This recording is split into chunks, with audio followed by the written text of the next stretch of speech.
رہنے سہنے کا طریقہ الگ ہے، کھانے پینے کا انداز الگ ہے۔ بالکل اسی طرح جب موت آتی ہے تو موت بھی ایک جیسی نہیں ہوتی، ہر بندے کے لیے موت کا ذائقہ بکھرا بکھرا ہوتا ہے۔ دنیا میں کوئی سکھ میں زندگی گزارتا ہے، کوئی دکھ میں زندگی گزارتا ہے، کوئی بغاوت کی زندگی گزارتا ہے اور کوئی اللہ کی اطاعت کی زندگی گزارتا ہے، کوئی حضور کی محبت میں زندگی گزار کے جاتا ہے اور کوئی بغاوت اور سرکشی کے اندر زندگی گزارتا ہے۔ تو اس لیے جب موت آتی ہے تو پھر موت بھی ایک جیسی ہر کسی کو نہیں آتی، اس لیے کہ جس طرح زندگی گزاری ہے اس کو موت کا ذائقہ اسی طرح دیا جاتا ہے اور اسی طرح موت کا وہ ذائقہ محسوس کرتا ہے۔ بیمار بندے کے سامنے اگر آپ میٹھی چیز بھی رکھ دیں اور اسے کہیں کہ یہ کھا لے، وہ زبان پر رکھ کر تھوک دے گا تو آپ کہیں گے یہ میٹھی ہے، وہ کہے گا کوڑی ہے، تو آپ کہیں گے یہ کڑوی تو نہیں، یہ میٹھی ہے۔ تو کسی حکیم سے، ڈاکٹر سے آپ مشورہ کریں تو وہ کہے گا یہ چیز تو میٹھی ہے لیکن اس کی اندر بیماری ہے۔ جب بندہ اندر سے بیمار ہو تو میٹھی چیز بھی کڑوی لگتی ہے۔ تو اسی طرح ایمان جس بندے کے اندر موجود ہے، جب اس کے پاس موت آتی ہے تو موت اس کے لیے کڑوی نہیں ہوتی۔ اگر اندر کا بیمار ہے، اندر بیماری ہے، بغاوت کی بیماری ہے، اللہ تعالیٰ کے دین سے دوری کی بیماری ہے، ہم عام حالات کے اندر تو کہتے ہیں کہ مر جانا ہے، موت آئے گی ہم مر جائیں گے، سب نے مرنا ہے، لیکن کبھی ہم نے اس بات پہ غور کیا کہ جس موت کو ہم اس انداز کے ساتھ سمجھتے ہیں کہ موت آئے گی مر جائیں گے، تو جس بندے کو مرنے کا یقین ہو کبھی وہ بھی گناہ کرتا ہے؟ جس بندے کو مر جانے کا یقین ہو وہ گناہ نہیں کرتا۔ کوئی بندہ جس کو بتا دیا جائے کہ ایک ہفتے کے بعد تیری موت، تو مر جائے گا، تو دنیا سے چلا جائے گا، تو جو اس کا ایک ہفتہ گزرتا ہے اس ایک ہفتے کے اندر کبھی اس نے گناہ کیا ہے؟ کیوں نہیں کرتا؟ اسے یقین ہو جاتا ہے۔ تو پتہ چلا کہ زبانی ہم یہ کہتے ہیں کہ مر جانا ہے لیکن ہمیں اس بات پہ یقین نہیں ہے۔ دفتر کے اندر بندہ بیٹھا ہے، وہ رشوت لے رہا ہے، بات تو وہ بھی یہ کرتا ہے کہ مر جانا ہے۔ دکان کے اندر ملاوٹ کر رہا ہے، ذخیرہ اندوزی کر رہا ہے، رمضان شریف کے مہینے میں 10 روپے کی 110 کی بیچ رہا ہے، آپ اس سے بھی پوچھے وہ بھی کہے گا مر جانا ہے۔ میں نے کہا اگر اتنا یقین ہے تو پھر ملاوٹ کیوں کرتے ہو؟ پھر یہ باقی جو 2 نمبری ہے یہ کیوں کرتے ہو؟ تو پھر کہنے لگے کہ بھائی مولوی صاحب آپ کو نہیں پتا کہ حالات ایسے ہیں، بچے ہیں، ان کی فیسیں ہیں، گھر کے بل ہوتے ہیں، فلاں فلاں کام ہوتے ہیں، یہ سارے کام چلتے نہیں ہیں، اگر یہ چیز ہم نہ لیں۔ میں نے کہا اللہ کی قسم اسی بات کا نام ایمان ہے۔ اگر بندے کا اس بات پر یقین ہو جائے کہ میں نے دنیا میں آنا ہے اور جو اپنی طاقت اور بساط کے مطابق میں نے محنت کرنی ہے اور باقی جو رزق ہے یہ میرے ذمے نہیں ہے، رزق جو ہے یہ اللہ کے ذمے ہے۔ جس کا اللہ پہ توکل ہوتا ہے اسی کا ایمان مضبوط ہوتا ہے۔ میں نے کہا رشوت لینے والا اور یہ شفا کرنے والا، ملاوٹ کرنے والا اور پھر یہ شفا کرنے والا کہ اخراجات پورے نہیں ہوتے، پتہ یہ چلتا ہے کہ بنیادی طور پر اللہ کی ذات پہ توکل نہیں ہے، اللہ پر یقین نہیں ہے۔ اگر اللہ پہ یقین ہوتا، رب کی ذات پہ توکل ہوتا تو خدا کی قسم کبھی مڑ کر بھی گناہ نہ کرتا۔ توکل کا نام، اللہ کی ذات پہ توکل کا نام ایمان ہے۔ یہ جتنے صوفیاء ہیں، آپ بزرگوں کے پاس جاتے ہیں، صوفیاء کے پاس جاتے ہیں، آپ نے دیکھا ہزاروں کی تعداد میں لوگ وہاں پر موجود ہوتے ہیں اور لنگر کھا رہے ہوتے ہیں، ان کی فیکٹری کو نہیں چلتی۔ تو وہ جنگل میں کیوں بیٹھے ہیں؟ جنگل میں اس لیے بیٹھے ہیں کہ وہاں وہ توکل کر کے بیٹھے ہیں۔ اللہ فرماتا ہے جب توکل کر کے تو جنگل میں بھی بیٹھ جائے میں لوگوں کے دل اس کی طرف پھیر دیتا ہوں۔ اللہ کے گرامی آج ضرورت اس بات کی ہے۔ دیکھیے آج وفات ہے، بیٹوں کی ماں چلی گئی، رشید صاحب کی اہلیہ دنیا سے چلی گئی، مرید صاحب کی ہمشیرہ دنیا سے چلی گئی۔ تو کبھی آپ نے سوچا کہ کتنے عظیم المرتبت رشتے ہیں، ماں کا رشتہ، بہن کا رشتہ، بیٹی کا رشتہ، بیوی کا رشتہ، یہ بڑے مقدس رشتے ہیں۔ اور جب یہ ٹوٹ جاتے ہیں تو پھر انسان کے دل پر جو گزرتی ہے، تو جس پر گزر رہی ہوتی ہے اسے پتہ چلتا ہے. جس کی ماں چلی جاتی ہے اس سے جا کے پوچھے کہ ماں دنیا سے چلی جائے یا باپ دنیا سے چلا جائے. یہ اللہ کی وہ نعمتیں ہیں کہ جن کا بدل ہی کوئی نہیں ہے. ہم یہ تو کہتے ہیں بھائی صبر کرو، لیکن بات یہ ہے کہ اللہ صبر بھی دیتا ہے، لیکن یہ جو اللہ تعالیٰ کے دیے ہوئے رشتے ہیں ان کا بدل، بولو ان کا بدل. حضور صلی اللہ علیہ وسلم میرے آقا فرمایا کرتے تھے، حضور فرماتے تھے کاش میری ماں زندہ ہوتی اور میں نماز پڑھ رہا ہوتا، میری ماں آواز دیتی، میں نماز چھوڑ کے اپنی امی کی بات سننے کے لیے آیا. بے شک. آج شریعت سے دوری یہ ہے، جوانی ہے اور خوشحالی ہے، سب کچھ ہے. میں نے بڑے ایسے بندے بھی دیکھے ہیں، پیر صاحب کے پاس بیٹھے ہیں دربار شریف پہ.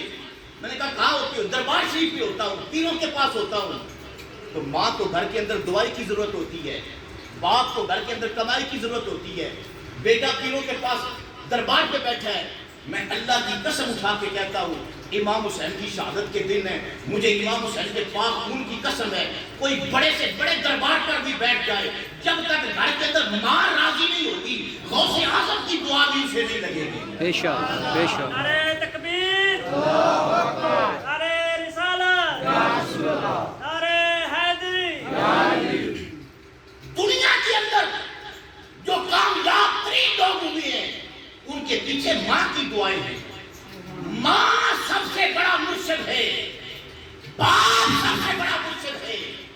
حضور نے فرمایا لوگوں اگر تو صبح اٹھ کر اپنے باپ کا چہرہ پیار کے ساتھ دیکھتا ہے تو اللہ تعالیٰ اس بندے کو ایک مقبول حج کا ثواب عطا فرماتا ہے. صحابہ نے پوچھا یا رسول اللہ باپ تو گھر میں ہوتا ہے 2 بار دیکھ لے. حضور نے فرمایا 2 حج کا ثواب مل جائے گا. 3 بار دیکھے، 4 بار دیکھے. سرکار نے فرمایا اگر 1000 بار بھی دیکھے باپ کے چہرے کو پیار کے ساتھ دیکھے گا اللہ تعالیٰ ہر دیکھنے کے بدلے اسے ایک مقبول حج کا ثواب عطا فرمائے گا. آج شریعت کی اہمیت نہیں ہے، ہم جن چیزوں کے پیچھے لگے. یہ جو مسائل ہیں ماں باپ کی اطاعت، یہ سب سے اہم مسئلہ شریعت کا ہے. وَقَضَىٰ رَبُّكَ أَلَّا تَعْبُدُوا إِلَّا إِيَّاهُ وَبِالْوَالِدَيْنِ إِحْسَانًا. اللہ فرماتا ہے میں نے فیصلہ کر دیا ہے کہ عبادت تو میری کرو اور ماں باپ کے ساتھ اس نے سلوک کرو. ماں باپ اگر ناراض کوئی ہو گئے، کسی بندے کا باپ ناراض ہو گیا، ماں ناراض ہو گئی، تو پھر نہ رب راضی ہوگا نہ رسول راضی ہوگا. حضرات گرامی، میں آپ کے سامنے جو پیغام رکھنا چاہتا ہوں آج کے دن وہ یہی ہے کہ جن کے ماں باپ زندہ ہیں وہ ان کی قدر کرو، اور جن کے ماں باپ وفات پا گئے ہیں وہ ان کے لیے دعا کیا کرو، ان کے لیے دعا کیا کرو. اور سب سے بڑی دعا نماز ہے. اگر کوئی بچہ 5 ٹائم نماز پڑھتا ہے، مجھے آج بعض ایسے بھی لوگ وہ خود سے مفکر بنے ہوئے ہوتے ہیں. مجھے ایک بندہ کہنے لگا میں نماز تو نہیں پڑھتا، مولوی صاحب میں نماز تو نہیں پڑھتا لیکن میں حقوق العباد کا بڑا خیال رکھتا ہوں. میں نے کہا اچھا یہ بھی ایک فکر ہے. میں نے کہا بھائی آپ حقوق العباد کا خیال کس طرح رکھتے ہیں اگر نماز نہیں پڑھتے؟ بس دیکھیں نا نماز تو پھر چلے آپ مولوی لوگ ہیں، آپ پڑھتے ہیں، قاری صاحب پڑھتے ہیں، لیکن میں نہیں پڑھتا، لیکن میں حقوق العباد بندوں کا بڑا خیال رکھتا ہوں. میں نے کہا یہ بھی فراڈ ہے، یہ بھی غلط ہے. جو بندہ اللہ کے حقوق پورے نہیں کرتا وہ بندوں کے بھی نہیں کر سکتا. 5 وقت نماز اللہ کی طرف سے فرض ہے. اگر کوئی نماز پڑھنے کے لیے مسجد کے اندر نہیں جاتا تو میں نے کہا نماز اللہ کی نماز ہے نا، لیکن پڑھنے کے بعد ہاتھ باندھ کر اتحیات پڑھتے ہو. میں نے کہا بغیر اتحیات کے نماز ہو جاتی ہے؟ کہنے لگا نہیں مکمل ہوتی. میں نے کہا اتحیات میں کیا ہے؟ اللہم صلی علی محمد وعلی آل محمد. میں نے کہا اگر تو نماز پڑھنے کے لیے نہیں آیا تو تو نے درود نہیں پڑھا. اگر درود نہیں پڑھتا، یہ درود جو ہے یہ حق اللہ کا ہے یا رسول اللہ کا ہے؟ وعلی آل محمد رسول کی آل کا حق ہے. سب سے پہلے نماز نہ پڑھ کے تو نے رسول اللہ کا حق بھی ادا نہیں کیا، تو نے رسول کی آل کا بھی حق ادا نہیں کیا. رب جعلنی ذریتی ربنا وتقبل دعا تو نے اپنے لیے دعا کرنی تھی اپنی اولاد کے لیے دعا کرنی تھی ربنا اغفر لی ولوالدی وللمؤمنین یوم یقوم الحساب قیامت تک آنے والے لوگوں کے لیے تو نے دعا کرنی تھی ایک بندے کا مجرم نہیں ہے تو پوری مخلوق کا مجرم ہے جن کے لیے تو نے دعا کرنی تھی تو نے نہ اپنا حق ادا کیا نہ اولاد کا حق ادا کیا نہ اپنے والدین کا حق ادا کیا نہ مومنوں کا حق ادا کیا جو نماز نہیں پڑھتا نہ اپنا حق نہ اپنی اولاد کا حق اور نہ اپنے والدین کا حق اور نہ المومنین کا حق ادا کرتا ہے نہ اللہ کا حق ادا کرتا ہے نہ اللہ کے رسول کا حق ادا کرتا ہے یہ حقوق العباد اور حقوق اللہ یہ جدا جدا نہیں ہے لوگوں نے تقسیم کر دی ہے یہ بھی مذہبی لوگ ہیں یہ دنیا دار ہیں میں قسم اٹھا کے کہتا ہوں کلمہ پڑھنے کے بعد ہم سارے مذہبی ہیں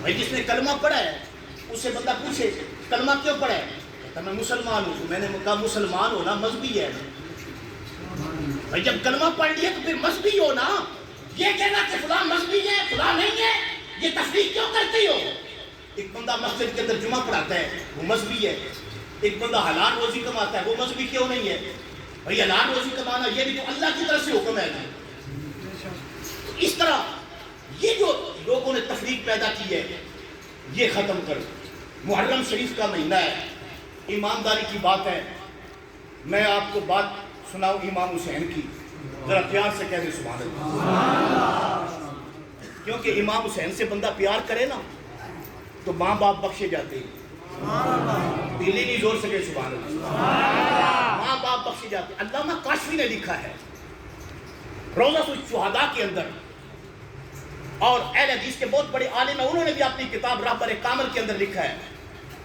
کہ نبی پاک صلی اللہ علیہ وسلم تشریف لے جا رہے تھے حضور گئے بچے کھیل رہے تھے اب تھوڑا سا پیار کے ساتھ آپ نے سبحان اللہ کہنا ہے بچے کھیل رہے تھے تو گزرتے گزرتے حضور کی نگاہ ایک بچے پہ پڑی حضور نے اس کو اٹھا لیا تو سرکار اس کی پیشانی چومنے لگے اس کو سینے سے لگایا صحابہ اکرام نے سوال کیا یا رسول اللہ بچے تو اور بھی کھیل رہے ہیں ان میں آپ نے اس بچے کو اٹھایا اتنا پیار کر رہے ہیں حضور نے فرمایا اس سے پیار اس لیے کر رہا ہوں اس کو میں نے دیکھا ہے یہ میرے بیٹے حسین کے ساتھ کھیل رہا تھا اور جب اس کے ساتھ یہ کھیلتا تھا جہاں پر میرے نواسے حسین کے قدم لگتے تھے یہ نیچے سے مٹی اٹھاتا تھا بوسہ دیتا تھا آنکھوں سے لگاتا تھا حضور فرماتے ہیں مجھے اس سے بڑا پیار ہے آقا کتنا پیار ہے علامہ کاشفی فرماتے ہیں سرکار نے فرمایا مجھے اتنا پیار ہے میں قیامت کے دن اس کی بھی شفاعت کروں گا اس کے بعد کی بھی شفاعت کروں گا اب کوئی بندہ اس محفل کے اندر دلی زبان سے سبحان اللہ نہ کہے حضور نے فرمایا اس کی بھی شفاعت کروں گا اور اس کے باپ کی بھی اس کے باپ کی بھی باپ کی شفاعت کروں گا میں نے کہا باپ کا نام کیوں لیا بھائی کام تو اس لیے اچھا کیا ہے جو نماز پڑھے ثواب اسے ملتا ہے جو خیرات کرے ثواب اسے ملتا ہے تو کام تو بیٹے نے انجام دیا کہ آقا حسین سے محبت کا اظہار کیا لیکن صلہ باپ کا ملے گا حضور نے فرمایا بتانا سرکار یہ چاہتے تھے کہ لوگوں میری اہل بیت سے پیار وہ کرتا ہے جس کا باپ ایک ہو اور نیک ہو دلی نہیں زور سے بولو سبحان اللہ میری آل سے پیار وہ کرتا ہے جس کا باپ ایک ہوتا ہے اور نیک ہوتا ہے کی اولاد کبھی آل محمد سے پیار نہیں کرتی حضور نے فرمایا میرے اور آج بھی اس محفل کے اندر آپ کو بتانا چاہتا ہوں جو بندہ یہ چاہتا ہے کہ حضور قیامت کے دن اس کی شفاعت کرے اس کے باپ کی بھی شفاعت کرے اسے حسین سے پیار کرنا ہوگا اسے آقا حسین سے آج یہ کوئی شریف ہے مولانا آ گئے قاری صاحب آ گئے قرآن پاک پڑھا جا رہا ہے اذان مسجد کے اندر ہوتی ہے جمعے کے دن خطبہ ہوتا ہے خانقاہیں ہیں پیر ہیں مرید ہیں اور یہ نعرے لگتے ہیں محفلیں مسجد ہو رہی ہیں یہ دین کا جو کر و فر سارے کا سارا عشق رسول کی بات ہوتی ہے محفل داد ہوتی ہے یہ سارے کا سارا جو دنیا کے اندر دین پھیلا ہوا ہے یہ آپ کی محنت کا نتیجہ نہیں ہے، یہ کسی سیاستدان کی محنت کا نتیجہ نہیں ہے. اللہ کی قسم یہ اگر ہے تو یہ پیچھے جس بندے نے قربانی دی ہے نا اس کو حسین کہتے ہیں. اس کو کیا کہتے ہیں؟ حسین کہتے ہیں. لوگ باتیں کرتے ہیں، میں نے کہا لوگوں کا خرچ نہیں ہوا، لوگوں کا خرچہ نہیں ہوا. کوئی مجھ سے پوچھے کوئی جس کا 18 سال کا جوان علی اکبر کربلا کے میدان کے اندر خاک خون کے اندر کام کیا تھا، جس کے بھاگے آبادی کے کربلا کے اندر ان کو خاک خون کے اندر دسا گیا تھا، کوئی اس حسین سے پوچھے کہ اس دین کی قیمت کیا ہے. اور کون حسین؟ حسین ہوئے رنگ چھٹیا دین محمد کا، رنگ چھٹیا دین محمد کا، زہرا دے راج دلارے نے. رنگ چھٹیا دین محمد کا، زہرا دے راج دلارے نے. رنگ چھٹیا دین محمد کا، زہرا دے راج دلارے نے. اس دین دا باغ بچاون لئی، اس دین دا باغ بچاون لئی، اوے اصغر جذبن چھے مارے نے. ذرا پیار سے کہو رنگ چھٹیا دین محمد کا، رنگ چھٹیا دین محمد کا، زہرا دے راج دلارے نے. رنگ چھٹیا دین محمد کا، زہرا دے راج. کسی کا دل مانتا ہے پڑھے، دل نہیں مانتا نہ پڑھے. طبیعت مانتی ہے پڑھ لے، طبیعت نہیں مانتی نہ پڑھے. لیکن میں اتنا بتانا چاہتا ہوں 3 دن ہو گئے میرے آقا حسین کربلا کے اندر ڈیرے لگا کے بیٹھے. 2 محرم کو شہزادہ رسول کربلا کے تکین میدان کے اندر خیمے ڈال کے بیٹھا ہے. اس کے نرم و نازک بیٹے، اس کی نرم و نازک پردے دار حیادار بیٹیاں ہیں. لوگوں کس کا دل کرتا ہے اس کے بچے ریزانوں کے اندر تکتی دھوپ کے اندر بیٹھے ہوں. یہ تو 5 شہزادی ہیں، لیکن حسین کیوں آگے، حسین کیوں آگے کربلا کے میدان کے اندر. اللہ کی قسم بتانا یہ تھا لوگوں میرا اکبر بھی بڑا قیمتی ہے، میرا عسکر بھی بڑا قیمتی ہے، میرا عباس بھی بڑا قیمتی ہے، اور محمد کی قیمت بھی بڑی ہے، رشتے بھی بڑے مقدس ہیں. میری 7 سال کی روٹی چھوٹی سی سکینہ میں چھوڑ کے جا رہا ہوں. لوگوں رشتے تو مجھے بھی بڑے پیارے ہیں، لیکن رشتے ایک طرف دیکھی ہے، دوسری طرف میرے رسول کی شریعت دیکھی ہے. میں نے فیصلہ یہ کیا ہے بچے قربان کر دوں گا لیکن رسول اللہ کی شریعت بچا لوں گا. رنگ چھٹیا دین محمد کا، زہرا دے راج دلارے نے. پڑھ لو رنگ چھٹیا دین محمد کا، رنگ چھٹیا دین محمد کا، زہرا دے راج دلارے نے. وہ اس دین کا پال بچاون لئی، اس دین کا پال بچاون لئی، اصغر جذبن چھے مارے نے. اس دین کا پال بچاون لئی، اس دین کا پال بچاون لئی، اصغر جذبن چھے مارے نے. کوئی کہنا پیار سے آقا حسین کو سلام کرے، کوئی پیار سے آقا حسین کی بارگاہ کے اندر نظر محبت پیش کرے. حسین کا پیار سینے کے اندر سنبھالے.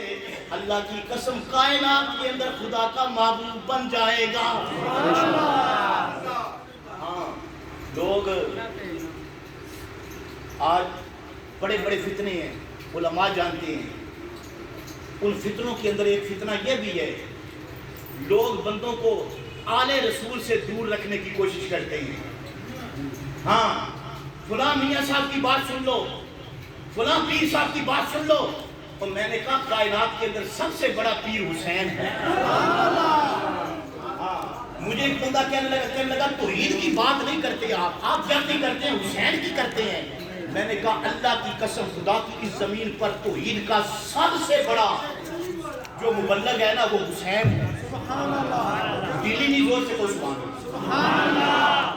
میں نے کہا تیرے سر کو درد ہو جائے, نماز بھول جاتی ہے, تیرے گھر کے اندر بندہ مریض ہو جائے نماز بھول جاتی ہے, ایک بندہ فوت ہو جائے نماز بھول جاتی ہے. حسین کے سامنے 71 لاشیں تھیں, 71 لاشیں تھیں, لیکن پھر بھی حالت کیا تھی؟ حالت یہ تھی خدا کی قسم آقا حسین میدان کربلا کے اندر میرے آقا حسین تلوار اٹھا کے جا رہے ہیں.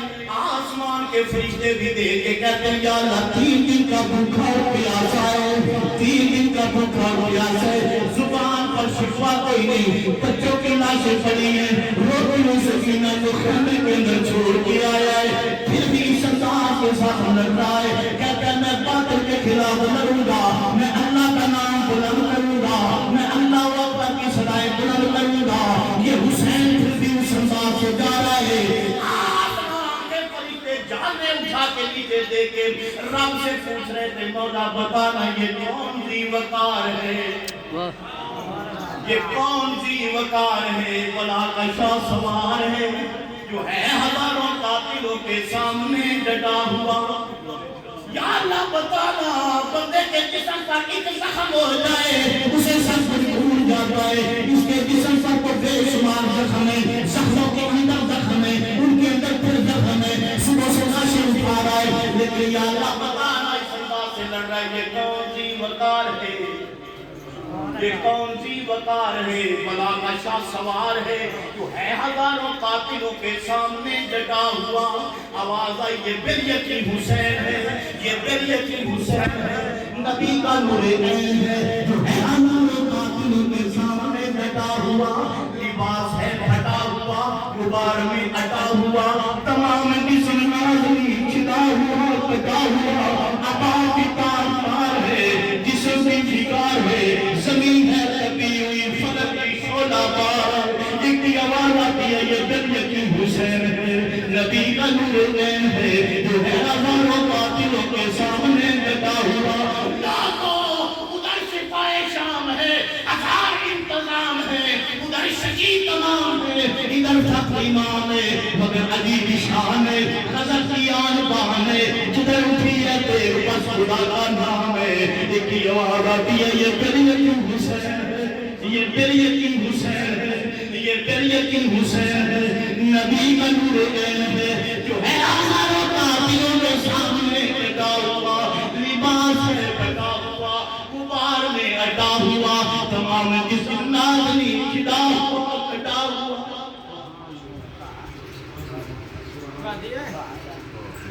لیکن میرے آقا حسین کی تلوار ٹوٹتی نہیں. جدھر حسین رخ کرتے ہیں نا تو 30,000 کا لشکر بھیڑ بکریوں کی طرح آگے بھاگتا ہے. یارو یہ بھوکا بھی ہے حسین, یہ پیاسا بھی ہے 3 دن کا, لیکن حسین کے جسمت پہ صدقے جاؤں آپ نے بتا دیا لوگوں بھوک, پیاس, تنگی, قربانی,